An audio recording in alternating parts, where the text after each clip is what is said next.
German Chancellor Olaf Scholz says he will look closely at Italy's plans to establish centers in Albania to hold migrants.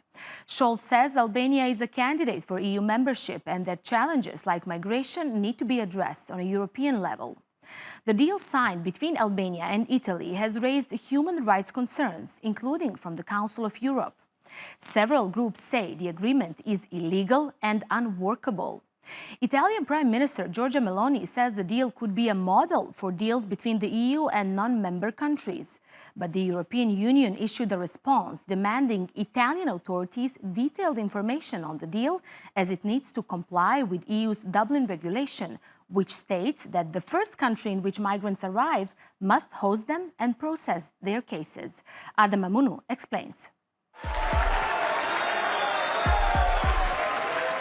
Italian Prime Minister Giorgia Meloni might have promised to address the number of migrants arriving by sea when she took office in October last year. But as other European politicians know, delivering an electoral promise to mitigate the migrant crisis is no easy feat. And she's now facing increased domestic pressure after the number of people entering the country has risen from 88,000 to 145,000 since last year. In what is a first for an EU nation, Italy has signed a new accord with the non-EU country Albania to accommodate the influx of migrants that reach Italy's shores by temporarily housing them in 2 detention centres. They will operate under Italian jurisdiction and are expected to open in the next few months. These facilities will initially be able to accommodate up to 3,000 people who will remain in these centers. Obviously, it is to quickly process the asylum applications within the necessary time frame and to possibly repatriate or return them. When you enter Italy, you enter Europe. You enter the European Union. But when it comes to managing this entry as the European Union, we know very well how things are going. We certainly don't have the strength and capacity to be the solution for this, but I think we have a duty to Italy. According to Meloni, the centres will be built near the Albanian ports of Shëngjin and Jeddah. One of them will be used to process migrants rescued at sea, while the other will temporarily house migrants who qualify for asylum within the EU. It follows the UK's now stalled Rwandan asylum plan, which was supposed to send thousands of asylum seekers to the East African country. And while the UN says it was not privy to Italy and Albania's deal, it maintains it will only work if it adheres to the 1951 Refugee Convention and ensures that Italy does not shift its responsibility in protecting refugees. But Italian opposition parties like the Green Party and More Europe Party say that's not possible, a view shared by human rights groups like Amnesty International and NGO Sea-Watch. The moment people are rescued at sea by ships of the Italian Coast Guard, the Navy, the Finance Guard, they're technically on Italian territory. When they disembark in Albania, we are already talking about an act that goes against international law, but also against European law. It wouldn't be the first time Albanians have supported requests from the EU to help with border management. Additionally, Albania has been open to accommodating individuals, such as prisoners from the US detention center in Guantanamo Bay, as it did in 2010 when 3 detainees were received by the Albanian authorities. While Italy and Albania are members of NATO and the Council of Europe, Italy is a founding member of the European Union and has long supported Albania's hopes to join the EU, even in the face of an exodus of its citizens to other parts of the continent, which some analysts say is creating a brain drain. As Western European countries grapple with the migrant crisis and Balkan nations aspire to join the EU, it remains to be seen whether this deal will be the first of many in the region, and whether it will reshape relations between Albania and the rest of Europe. Adam Amunu, Across the Balkans. To further discuss the deal, I'm now joined from the Albanian capital Tirana by Mentor Becha. He is the Executive Director at the Institute of Political Studies. Mentor, great to have you with us on Across the Balkans. Now, first of all, what do you make of this deal between Italy and Albania? First of all, thank you very much for having me in this discussion. Actually, Albania gets nothing more than a kind of personal gratitude from Prime Minister Meloni to Prime Minister Edi Rama. Even the Italians are divided regarding the support for this agreement. The Italian opposition has been firmly against the agreement, while we have seen a movement within the European left that was considering to start the procedures to exclude the Socialist Party of Albania, which is headed by Prime Minister Rama, from the association of the European socialist parties. So the question is not really what Albania gets, because even for Prime Minister Edi Rama, this is a bad agreement. He told during the signature of the agreement that he wouldn't have signed it if it was for another country.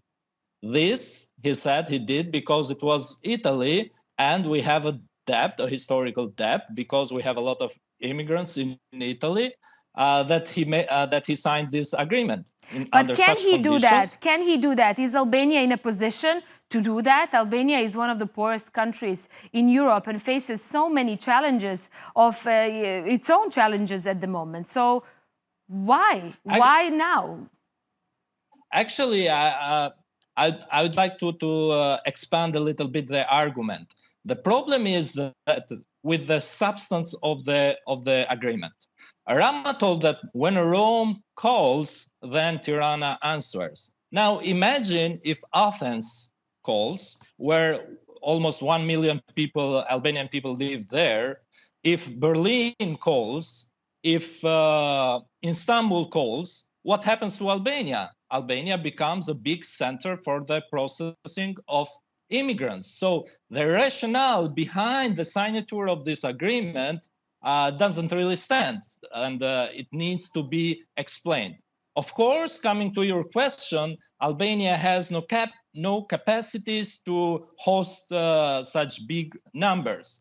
We are not against the agreement in principle. When Albania has the opportunity and the possibility to contribute when it comes to humanitarian assistance, that's okay, that's fine. Albania has done it with Mujahideen al-Khalq, the same thing, has done it with Afghanistan when the Americans left Afghanistan, and that's okay. But beyond the capacities of Albania, putting Albania in such a situation where it has to conduct, let's say, a kind of dehumanizing activity, because these centers actually are manufactured to process human beings. Those that are seen worthy for the Italian society, they are to be selected and to be sent to Italy. They that are not seen as worthy, their fate actually is not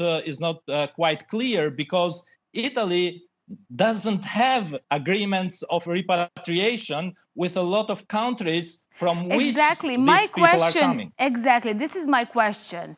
If these people are housed in Albania, what if their asylum requests are rejected? What happens then?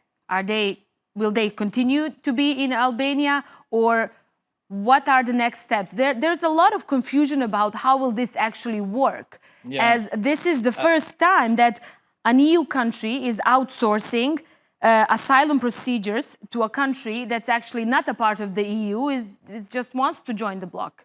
Can you elaborate that more, if you have more insight? Actually, this is the first of its kind. There was an attempt by the United Kingdom, which is not part of the European Union, to construct such centers in Albania. The negotiations didn't go through. Then United Kingdom tried to construct such centers in Rwanda, in Africa. And the irony is that these centers are dedicated for Albanian immigrants crossing the channel with boats. Now, look at the irony of fate. Albanians being processed in Rwanda in Africa, Africans being processed in Albania. Now, it's really disturbing when you go through this phenomenon. Actually, according to the protocol of the agreement, all the people that will be processed in Leja in Albania are a responsibility of Italy, not a responsibility of Albania. So after the process is of vetting and processing the people there is finished, Italy has the responsibility and duty to get those people even in Italy or repatriate them in the countries of origin. But this is not quite clear, and it raises a lot of questions when it comes to the implementation of the agreement, and many people fear that the agreement will not be implemented. Right, like the first question that comes to my mind here is what happens, for example, if people are rescued on Italian territory instead of international waters and they are sent to Albania? What happens then? According to European Commission and human rights associations, this is not legal and is not enforceable. European Commission has raised serious legal, let's say, misunderstandings, although the law of the European Union is quite elaborated when it comes to the immigration. It's not quite clear what happens when the immigrants are seized, let's say, in a specific jurisdiction, and then they are moved to another country with another jurisdiction. So according to the Amnesty International, this is not legal. And Italy has the responsibility to process those people in Italy, not outside Italian jurisdiction. Exactly. Okay, let's hear. That's all clear. I mean, I know how these procedures work. That's why I wanted to ask you. As I said, lots of confusion, and Amnesty International and other NGOs very against this deal, calling it illegal, calling it unworkable. I want to hear from the locals in the port where the migrants will be processed and later housed together with you, and then we can comment on it. We should better understand its good things or what else it has. Shall we have good things or consequences? In my opinion, Albania does not have the capacity to welcome 36,000 annually or 3,000 refugees monthly.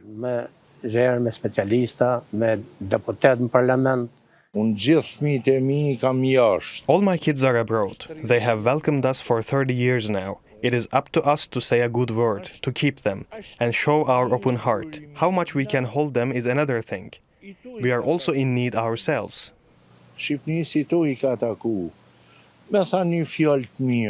Mentor, lots of questions from Albanians about this deal. I've seen the protest taking place over the weekend. Can we expect more outrage about following this deal in the upcoming weeks?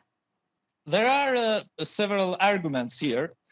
First of all is the xenophobic argument. There are, as in any other country, there are people in Albania that are skeptical of foreigners, and especially people coming from Africa. And we have seen in the social media mainly a lot of discussion about the coming of people in Albania. And these discussions have been many times with a kind of racist and xenophobic tone. We didn't see any huge protest.